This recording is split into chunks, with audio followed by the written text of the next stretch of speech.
Information and reports, item 5.1, addressing the mental health needs of California Community College students. Vice Chancellor Michalowski.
While we're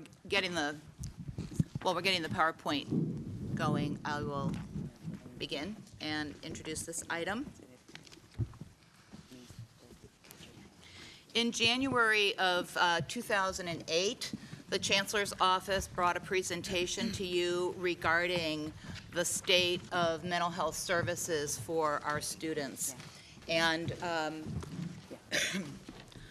what we had to report at that time was that service available was greatly inadequate to begin to address the kinds of needs and issues of students everywhere, but in particular in the California community colleges.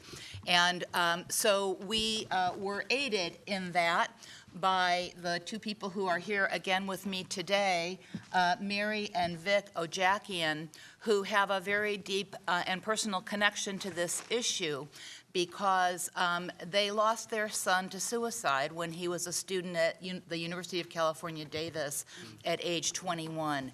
And they have responded to that terrible loss in their lives by making it their priority and their cause to ensure that all colleges and universities are looking seriously at the mental health needs of students, and have been very instrumental in helping get California to pass the initiative that devotes funds to mental health and to get a portion of those funds for higher education.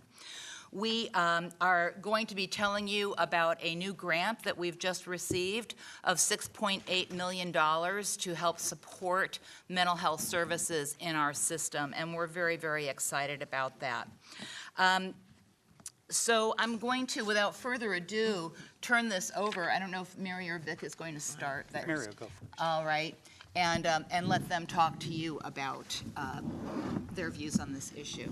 So I have a simple job just to let you know how we got involved in this, which has been alluded to with the death of our son on December 17th, 2004,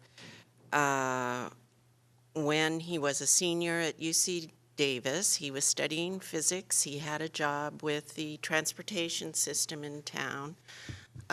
He had no documented history of mental distress or substance abuse or anything that you normally think of would precede a suicide. But as we tried to figure out what was happening, we started talking with his friends and staff and faculty, even the police department. And what we discovered was that one person would see a change or another change, but they had no idea that these kinds of things they were seeing might mean that Adam was becoming very depressed and perhaps suicidal. So what we decided to do with that piece of information was to encourage the university systems, the colleges, all the higher education in California to take a look at their mental health services. We felt these people unknowingly, completely unknowingly to themselves and to us, had missed opportunities to direct Adam to the help he needed. So with that, we started encouraging everyone in all the systems to improve their mental health support for their students. And actually, in the end, well, the work began. People and you all responded very positively to us. And as we see it, students are going to benefit from this. There's going to be eventually a higher success rate for students, and there will be a decrease in suicides. So we thank you for your efforts and for the ongoing work, which Victor is going to speak to now. Boy, that was a seamless transition. I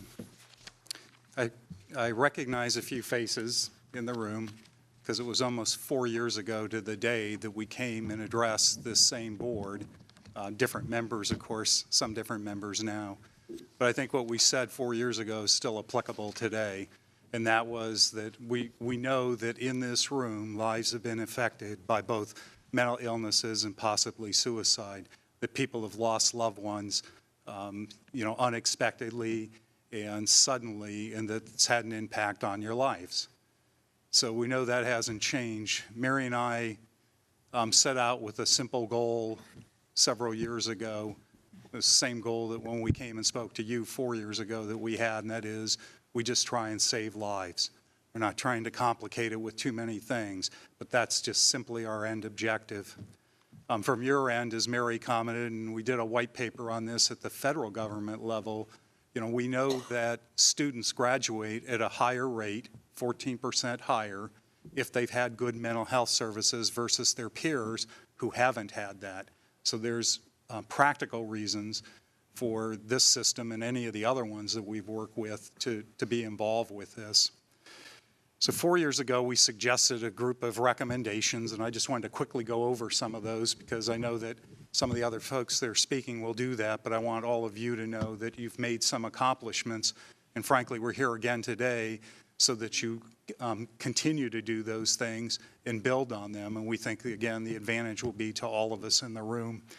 So some of the things that we asked for and that have been accomplished over the last few years under the area of data, well, this isn't strictly under the area of data, but we asked that basically a task force or an advisory group be put together, and that's in fact happened. It's been meeting for the last couple of years, and several very productive things I think have come out of that advisory group, and it's headed up by Betsy Shelton, who will speak to you a little bit later. In the area of data, there's been at least a couple of things that were done. Gail Conrad, who's in your system, as part of her doctoral thesis, conducted a study of mental health services in the California Community College system, and the Health Services Group has done, it's a national survey, but they had 14 campuses participate in that and produce some data, and frankly, their data looks relatively the same as the way, if you took the aggregate of colleges in the U.S., it comes out roughly with the same results. Communications, one of the key things that's happened that we talked about is creating a website at the chancellor's office level that we hope can be built on and used by the various other colleges.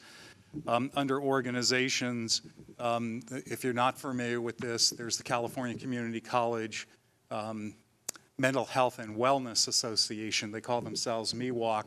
This is sort of an effort by one of the individuals actually who came and spoke with us 4 years ago, Melanie Hale, who started it, was the initial president and still involved, to get the various psychological service providers on as many campuses as they can to be involved and work together and to share information.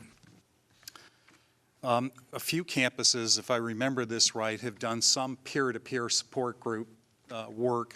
There's a group nationally, in fact, they're going to have an exhibit in San Francisco this next week called Active Minds that helps individual students address their mental health needs, but also to promote mental health on the campus. Under education and training, I'm not sure if this exactly fits in, But one of the things that we really push for, and Dr. Martha Cantor, who's now the Undersecretary of Education, was with us and spoke to this matter, and that was to have a mental health coordinator at the chancellor's office level, so that campuses, several campuses have services, several don't. So it's to try and figure out a way, without forcing anything on people, a way to get them to provide services or give them at least some information. One of the things that I didn't put in the original talk was interventions, and why I bring that up, because, and I'm not sure if I saw this in the talk anywhere else. I could talk about a few things, but I'll single one out. There's a major national organization, it's called the American Foundation for Suicide Prevention. They promote a program right now. It's in a beta stage. It's called the ISP, Interactive Screening Program. They're going to take, well, they're going to probably expand this now, but they're going to take 30 colleges, and one of those colleges, they already have several, but one, and the only community college in the whole country, will be Ohlone College, and the funding for that will come out of the local chapter of the AFSP. So it's a significant event, we think, and also a way of making sure that when there's some of these national studies, a lot of them ignore community colleges, the fact that they're going to promote one. And then I think the other major thing that we want to bring up, because we did work on this early on, was when we talked about funding. One of the things we knew when we came and spoke in September of 2007 is we'd already participated in a press conference in June of 2007, which was the early stages of getting what's called the Student Mental Health Initiative funded, and that's a California Mental Health Services Act funding project. And I think Betsy is going to speak to that in more detail. So there's a few things, and I'll be very brief now, a few things we hope that can still be worked on. One is to make sure that where campuses have done some good work, and several of them have, like LA Harbor or West Valley College, that those works are centralized, kept in a repository, and that things that work at the community college level, in quotes, best practices, are promoted across the system. If some colleges can do them, certainly all can. And then the other thing is, and I don't think this is in place yet, is we'd love to see a policy come out of the chancellor's office that speaks to mental health and suicide prevention. It took us 2 years to get that with the CSUs, but they just released it in December of 2010. And the reason for that, it sort of speaks to a lot of things that Mary and I do, is to let people know that we're sort of all in this together, that this isn't an individual act, that this dealing with mental health issues, and especially suicide prevention, takes a community. So want to thank you again for your time, and we're happy to be here, and we'll stick around and hopefully answer any questions you might have of us. Terrific. Thank you very much. Thank you. Thank you both for your great work. Much appreciated. Thank you. Thank you. And now coming to the table are Jeff Spano, Dean of Student Services, who oversees this work, and Betsy Sheldon, who is our coordinator for mental health programs. And Jeff will start. Good morning. As Linda mentioned, we wanted to give you an update. The last time we spoke to you was several years ago in 2008. And already you've heard about Prop 63 that was passed in 2004 and the Student Mental Health Initiative that was proposed in 2007. So as you might guess, funding has been a long time in coming, but we have good news that it's almost here. So as these efforts were progressing, it became really clear to us in the Chancellor's office that we really needed a voice at the table, and that we needed to be monitoring these statewide efforts to make sure that funding came to the community college system. And we realized we needed a dedicated mental health coordinator, and the Ojakians had suggested it. We just didn't have any funds for it. So we got a little creative, and we approached the Department of Mental Health, and we suggested that that they would benefit by giving us a position out of their Prop 63 funding, and that would also help with some funds that we could support a mental health advisory committee to help inform our efforts. And they agreed to that, and we entered into a memorandum of understanding, and as a result, we have Betsy Sheldon here today. And Betsy spent much of her time in the first couple of years working with the advisory committee, but also being at every meeting, advocating at every chance that she could that we needed funds in the California Community College.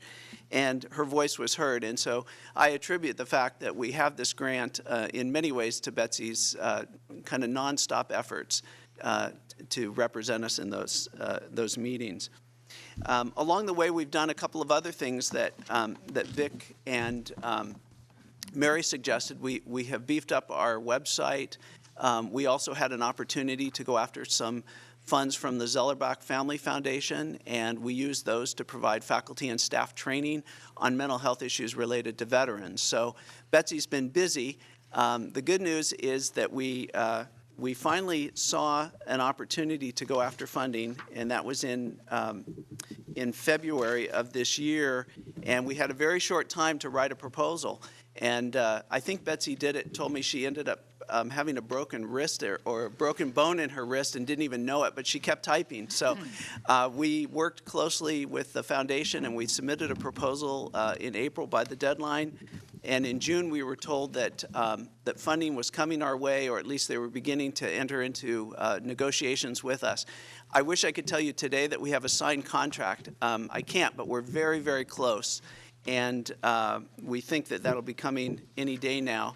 The contract actually would be effective as of August 1st. So we're anxious to get the funds. We have 3 years to spend them. There's a lot of hard work to be done, and we're really excited to have funding to help address the vast mental health needs of our big system. So with that, I'm going to ask Betsy just to tell you a little bit about the requirements of the grant and the components and what we hope to do with those funds. Great, thank you. So I'm going to briefly talk about what the grant will entail and what we had to do for this funding. And basically, the proposals that we had to respond to had to include faculty and staff training components, something to address suicide prevention, and address peer-to-peer resources. And these were really remnants from the original Student Mental Health Initiative proposal that Vic mentioned back in 2007, so that we had to remain consistent with those strategic directions, as they called it in the RFA. The services are for capacity building and infrastructure development. Because the funding is such short-term funding, as Jeff mentioned, we only have from August 1st to June 30th to 2014 to actually get everything up and going, and these funds were never intended for long-term services. Those funding for that is really at the county, so it's really not for direct service. This is prevention and early intervention services that we'll be working on. Another requirement was that we were required to collaborate with CSUC and other statewide projects. There's 2 other big efforts going on at the same time as student mental health, and that includes a big suicide prevention effort as well as a stigma and discrimination reduction effort.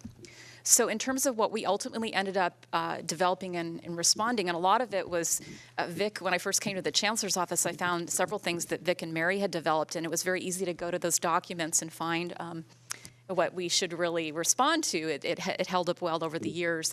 We actually are proposing 12 campus grants for services in the amount of $85,000. Another component will be statewide training and technical assistance, which is where we hope to really leverage what we had done with those Zellerbach grants and provide additional trainings to campuses on veterans services and the faculty and staff training, as well as through that component address some of the things that Vic was talking about as some of the model programs and best practices that we can highlight and share campus to campus, and also so they'll be available after the grant ends. So we'll have some continuity and sustainability of these resources.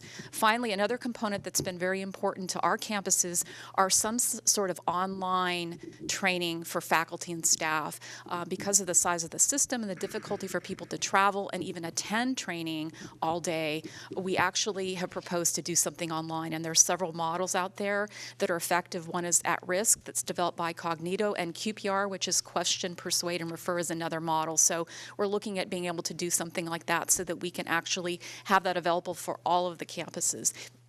And finally, we included an evaluation component where we hope to be able to show the effective results from our efforts and be able to speak to that, and also coordinate with the statewide evaluation that is required by Cal Mesa, and also address and deal with some of the data issues that Vic mentioned, that we've kind of had little bits and pieces of being able to deal with that, but in order to continue on and actually get more funding, you need data, and you need some consistency and continuity with those efforts. So we're hoping with that evaluation component to get some help on that, maybe develop a framework for best practices around that so we can assist our campuses in that way. So I'll turn it back to Linda.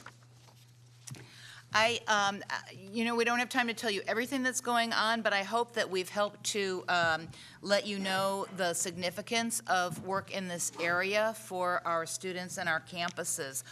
Frankly, as we have begun this work and as I've been educated, I've been shocked by the extent to which our students are struggling. I don't, in the item, the survey that was done that Vic mentioned showed that 50% of students have experienced feeling very sad, very lonely and hopeless. 33% have actually contemplated suicide. These issues pervade our campuses. And so the fact that we are able to have some small resources to do some dedicated work to help campuses address them is very, very important. We, as Vic mentioned, we know that student mental health is a critical component to student success. So students who are not healthy cannot complete their educational goals. Furthermore, in terms of maintaining a healthy campus environment, addressing mental health issues is important. And in the current climate, with many students facing problems at home, off campus, and they're because they don't have jobs, and also the stresses on campus. When we were on our tour yesterday, I imagine everyone saw the line at the financial aid office. I hear reports from campus personnel continually that students are frustrated and acting out. So unless we're able to address these things as a campus community, it's not an environment in which our students can thrive. And finally, as has been brought home in very sad ways, it's an issue related to campus safety and safety for all of our students. So I'm just thrilled with the work that Vic and Mary has done to help bring these funds for higher education. I'm very proud of the work that Jeff and Betsy have done to get this going in our system, and this is, we're able now to move forward with this work and provide additional support to the campuses. I also want to mention that Butte College happens to have an excellent mental health program, and do you want to introduce? Sure. Thank you, Linda, because I didn't want to jump in, but Maureen Hernandez is here, and she's the mental health specialist, and I'm happy to have met Maureen on several occasions, and I was really pleased she could be here, and thanks, Maureen, for being here. She's your mental health specialist. I also have cards and information here that she provided us about their services, so that's it. So, Questions from members of the board? Comments? Member McDougall and Member Baum. First, I just want to comment that very touched by the significance of the issue, the presentation that has been made on it, and the high quality of work that has taken place, and applaud Vice Chancellor Michalowski on providing support from the Chancellor's office on this. The key policy question from my standpoint is the issue of sustainability after the grant ends, and the assumption of where the funding will come from to support the ongoing activities. That, to me, is the policy issue that I feel as a board member needs to be addressed. For example, if the funding is going to come from a student mental health fee, then I think there's little to discuss from my perspective. But if the assumption is that it's going to come from the California Community College budget, then I think there is an issue that we have to be aware of and discuss more fully. So perhaps you can help on the assumptions that underlie the commitment to sustain the program after the 3 years are over. I think that, our approach to leveraging the grant funding that we have is to invest it in training with campus staff, in promoting best practice models that campuses can utilize and that can be put in place at more campuses. I think you raise a very important issue, Member McDougall. In fact, many campuses do charge a health services fee, and within the health services that are provided, that is, where mental health services resides on our campuses. But, the colleges are very clear that those funds are inadequate. Some colleges do not, have never instituted the fee at all. And the level of services available to students varies dramatically from one campus to another. And with the, recent cuts in matriculation funds, for example, utilized for counseling, that has an impact because our counselors are comprehensive counselors, and they are often dealing with, personal issues with one student and academic issues with another student in their same morning at work. So we do have a real challenge in finding the resources to support the various needs of our students, including mental health. I think that perhaps we can put some thought into how we can sustain some level of funding to promote and support student health and mental health in the future, because, like I said before, without it, our students are not going to be successful. Well, may I follow up? I certainly understand and would not argue at all with the value for the services, the benefits that are provided. But I think when we go into a grant where we are making a commitment to sustain it and support it, we better be clear on the front end where those dollars are coming from. Because I think the worst thing that could confront a board is in 3 years, you made a commitment to accept this grant, and now you need $6.9 million, and you're going to have to go through with it in order to meet your contract. So I assume that the contract is going to, or the grant will come back to the board. This is a key issue from my perspective. I'm going to let Betsy address that more specifically, because that has been part of our planning. Yeah, thank you, because that is a very important issue and of concern. So one of the things that we actually are looking at doing with this money is in terms of like the logic model that we did for the grant, is that one of the outcomes we want to see happen is there be more of a connection between the campuses and county mental health, because all of this money, the Mental Health Services Act money, most of it goes to the counties. This bit that we're getting originally was supposed to go to the counties, but we were able to, through a lot of, not we, but everyone was able to get this opportunity to do statewide projects. But at the end of the day, 95 to 97% of all that Prop 63 money goes to counties. What has not happened as effectively as in other systems like K-12 has been the relationship between community colleges and higher education in accessing and partnering with county mental health. There's a few examples where that's been very effective. Santa Rosa Junior College, West Valley, I know Vic has helped a lot in Santa Clara County, but it hasn't happened as robustly as we would like to see. And so what we're really hoping to do as part of any of these grants that we do and any efforts is there be that partnerships between county mental health, so that that relationship can happen, and that hopefully there can be greater access and memorandums of understanding and ongoing services, because that actually was another finding from Gail Conrad's study, is that a lot of times students are referred to county mental health, but there's not a formal mechanism for referral and follow-up. And again, we have so many campuses, it's challenging. So that's something we are really aware of and want to make sure, because of exactly the points you bring up. One other thing, I'd forgotten about it until you just brought that up, that when this first student mental health was being developed, for higher education there was a match requirement. And when this was moving along and the budget happening, a lot of us were saying and advocated to drop that, because we recognized for our campuses, for them to have to put up a match for this money was going to be very challenging. And luckily, again, we were able to advocate for them to drop that and redefine it to be resources, but not a hard fiscal match, because that would have been very problematic. So hopefully that helps in terms of the sustainability. I would just add that one of the requirements, as Betsy pointed out, is that we have to work closely with the CSU and the UC.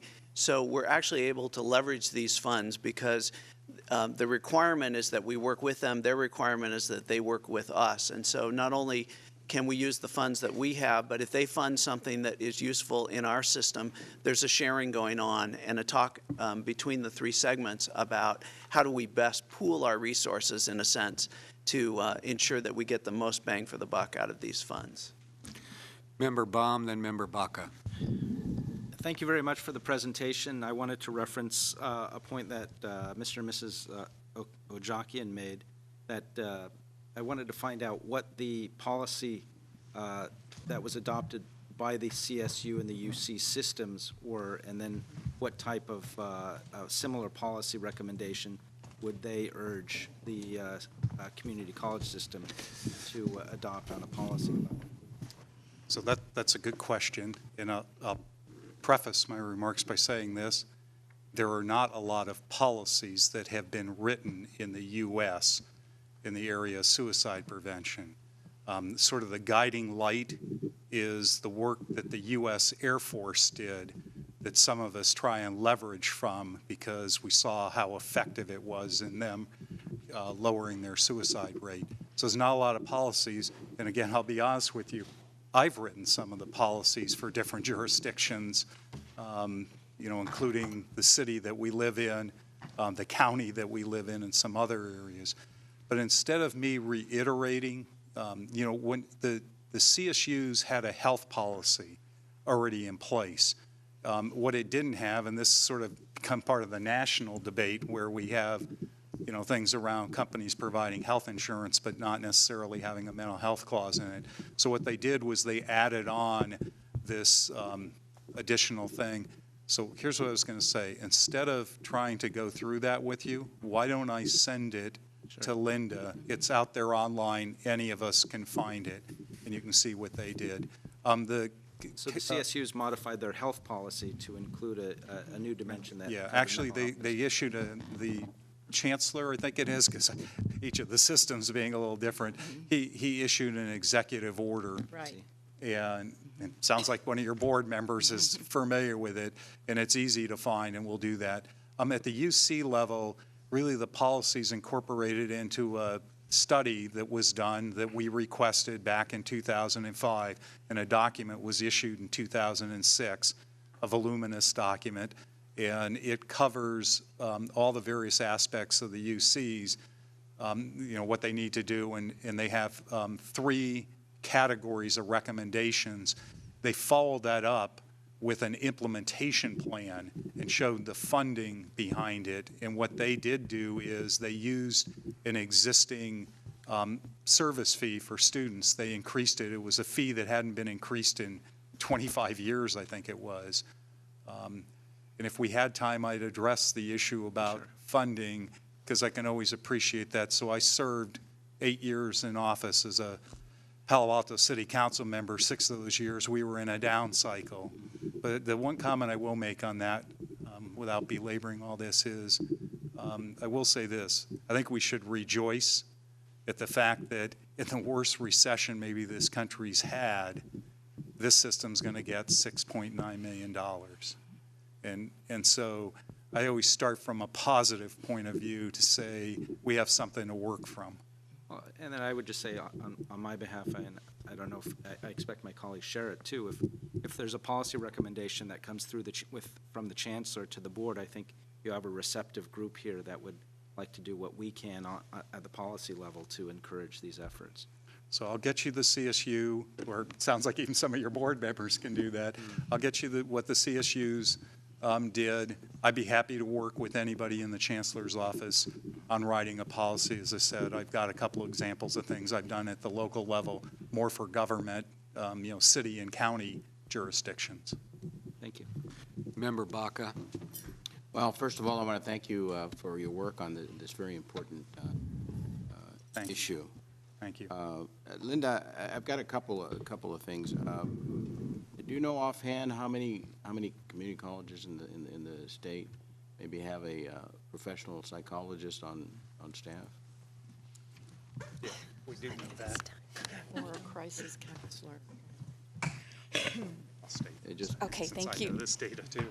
Well, it varies, and Vic could maybe help. I think it was in the board items some. That's one of the challenges we've had in terms of getting kind of the taxonomy of the services out there. And I don't even know if Maureen knows the exact data, because not everyone has a professional psychologist. They may have mental health professionals, so they may have a psychologist, they may have MFTs, they may have MSWs. And typically, it's under the rubric of the Health Services Center, like Maureen is. So, and that's one of the challenges, is being able to, I think it's about 76 of the campus, 78 have. So. So quickly, I'll give you what the data was from 4 years ago, because I haven't kept up with it recently. But at the time, it was there was 109 colleges at the time, I think, and 78 provided some form of service, but only 58 had actual on-campus, psychological service providers. So that gives you an idea, and that's why we talked to the issue of at least providing things like a website and a local resource list, so even those campuses that felt they couldn't provide the service would have some resources available to their students. And some things have happened since 4 years ago with some online programs that would also at least provide a certain segment of service or an opportunity for a young person who was in need to communicate with somebody. and it's an important component. Academic counselors are sometimes cautioned against providing or getting into a counseling situation that requires maybe a professional psychologist. The other thing I have, and I don't need a response to this, but best practices, maybe if you can get that, some examples of that to us at some point. Sure, we'd be glad to compile some of that. Yeah, we have some of that, and other presentations I've done have spoken to that, because there are quite a bit, but that is something we want to get a more coordinated, kind of robust list of those. But there are things that several campuses use, like the behavior intervention team. I know Butte does something like that, the crisis prevention, which was one of the findings after Virginia Tech, that was one of the major findings, was the lack of coordination. And now many campuses use that model in some form, where they have a preventive approach to that. And other, again, kind of in the same line, it's assisting the problem student or the emotionally disturbed student. Many campuses have documents like that to assist faculty with identification and referral. So faculty aren't in the position of having to actually, obviously intervene, but know that they can refer somewhere if they, are able to identify some of Well, I those think if you issues. can get some examples of those to us, Absolutely. I think it'd be very helpful. We'll do that. Member Davis Lyman. And I'd like to add my thank you to you also for doing something, a real effort to help save many of our students in the future. Last year at CPEC, a very powerful panel was presented on this same issue. And the Chancellor's office was ably and very well represented by Betsy.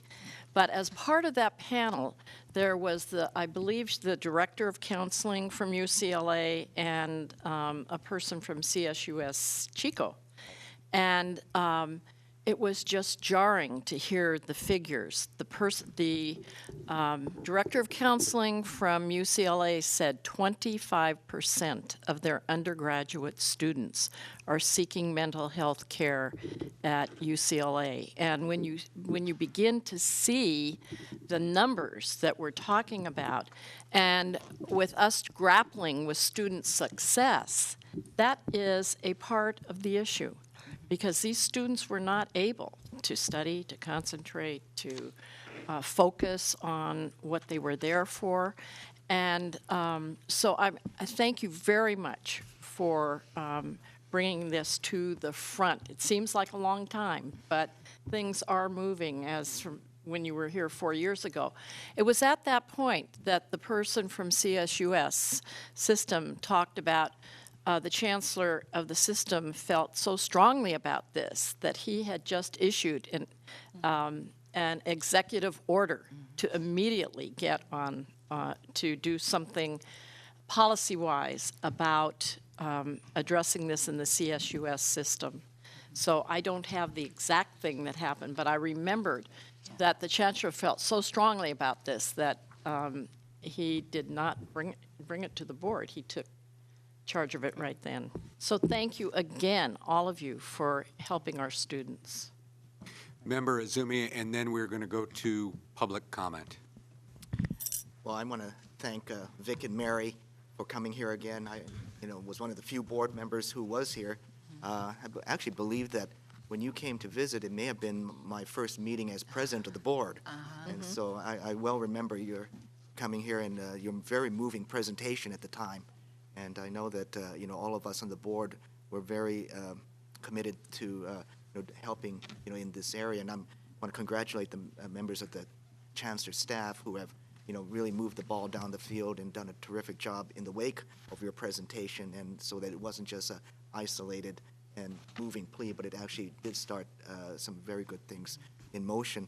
I wanted to ask, in terms of a couple of things, in the survey data that's in our agenda item here, includes several subgroups such as veterans, but were there other subgroups that were listed here? In terms of, there are some here, but in terms of like demographics or things like that,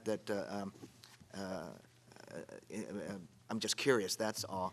And then secondly, I was specifically the category here of students who do not want to seek services because of stigma and things like that.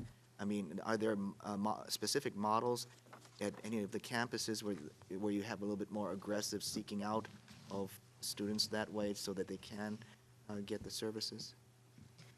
Try and respond to the data question. It's, again, a kind of a challenge because we don't have an ongoing process. I think a couple of the data points that were referenced, there's two types of surveys. One is the one that's done by the Health Services Association, that they partner with a national survey, so it's actually broader than mental health. It includes all sorts of health as well as mental health. So the demographics vary, but the benefit to that is that each campus gets their profile. And in 2010, that survey, which again I think was part of what we included here, there were it represented 11,000 students. That includes a lot of demographics in that because it's compared, you're able to compare to the sample for the community colleges, which was 14 campuses in 2010. You get your own campus data, and then you compare to a national. The other survey that's included in there is from, it's done annually, again, through the Health Services Association, that is it's more, gives a picture of the services rather than actual service utilization or issues, which is self-report by the students. So that's going to be something I think we need to look at because it gets a little challenging in terms of which groups you're looking at, and some of the campus have looked at the veterans issues. So I hope that kind of addressed it, and Vic wanted to maybe say something else. Yeah, just on the first part, and maybe you'll have to tell me what the other questions were. The reason why the veterans are in there is Betsy did a great job of getting a Zellerbach grant. So they're singled out because there's specific work that's been done in that area on 3 campuses. I think your question really is asking, are there other high-risk category individuals? And the answer to that is there's good data out there, not necessarily at community, with the community college population, but nationally we have very good data on that. Statewide, California, we have good data on that. And then there's the work some people have done, like in my county, where we've looked at it at the county level to see some of the same things. But yes, there are high-risk category individuals. There's some consistency in the information from the national to the state to the regional level in those categories. So there are known groups that you can work with. And then the last one, are there specific successful models to address the students who are worried about stigma or don't want to actively pursue services? Yeah, I'll answer that quickly because I know you have some other work to do. So one of the statewide initiatives that got approved that's in this work that's going on that included the Student Mental Health Initiative is an initiative on stigma and discrimination reduction. It's $36 million that are put aside for that, 5 programs. So in California, there'll be a lot of work done on that very issue. To say this at a personal level, that's why we've done the work that we've done. We've tried to change the dynamic for at least the college-age students in the state of California. So we've gone through all 3 of the college systems. What we know is about 70% of people who are afflicted with a mental health matter, need, don't seek services. So we got a lot of work to do, and that's why we come and talk to groups like you, because again, this is sort of a team thing that we all have to do if we're going to change what's going on. In Santa Clara County, under one of our Mental Health Services Act programs, we have a program that's called REACH. And what it does is it tries to identify an individual who's having their first psychosis. The age range is 10 to 25. Try and find those individuals, because we know there's more than a cumulative impact when an individual has subsequent psychoses. So there are some people who are doing localized work in the area, and then there's a statewide initiative.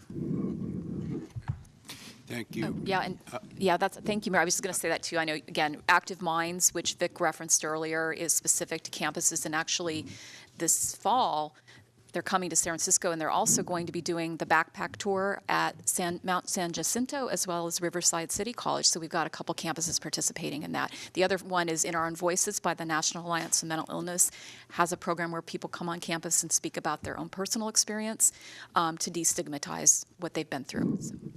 Also, I would just add to your second question. Mary just mentioned peer-to-peer counseling, which deals with the stigma issue, and that's actually a technique that we've been using and promoting in the Veterans Resource Center, which is veterans serving veterans, and bringing services into an environment that veterans feel welcome at, and then they're more willing to get help. In the same way with our DSPS services, they might not go to a DSPS office and say, I have a disability, but if a vet tells them, hey, there's something here that might be of use to you, or let me show you something that worked for me, in the same way peer-to-peer counseling can work in terms of mental health. And there's one other thing. Everybody knows about here, but I forgot to mention. There is an online service. It's called reachout.com. It is for this age group in particular, and we can easily, I think we can easily make links on our campuses for students to access that.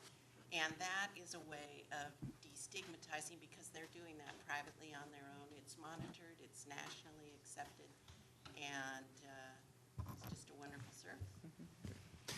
Thank you all very much. Vice Chancellor, if you could get the information requested by Member Baum and Member Baca to the board, I would appreciate that very much. And with that, we will move to public comment. Thank you all very much for making the trip up here and the great work you're doing. Kevin Feliciano, the Student Senate, California Community Colleges.